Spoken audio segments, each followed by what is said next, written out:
On the front page again, somebody who's smiling all the way to the bank, and that smile is depicted right there. In a picture is none other than Safaricom CEO Bob Collymore as they record some whooping profits.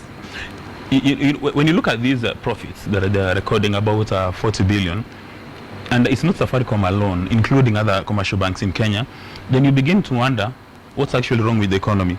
Because there are only two sectors which are performing: telecoms and the banking sector. The banking sector.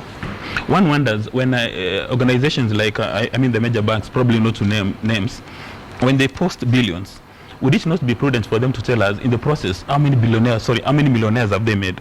Because you would expect when a bank reports a profit of say 10 billion, in the process they should have made some millionaires. But there are no millionaires, simply because the banks in Kenya are giving us a raw deal. They're not here to support the entrepreneur to make money, but they just do transactional banking. So they make all their money from transactions, withdrawals, when you're depositing your resources, when you're writing a check. That's how they make money.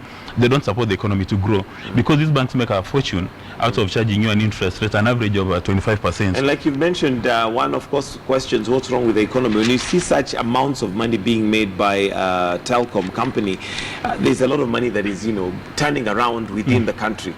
But then you're left wondering, what about, how come the Mwananchi doesn't feel that effect of that amount of money, circulating the system?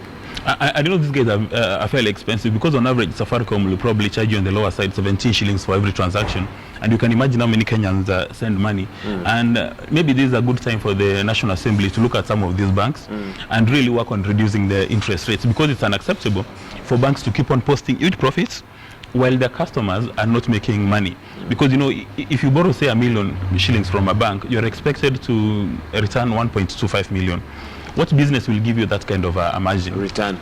Absolutely. Well, there you go. The posted profits there, and of course the biggest benefactor in that particular instance is the investors, according to Bob Collymore, because I'm sure they'll be reaping some very great dividends. But again, the majority shareholder is David Cameron, is the British government. So the pensioners back in the UK are smiling. They're dancing smiling all the way to the bank.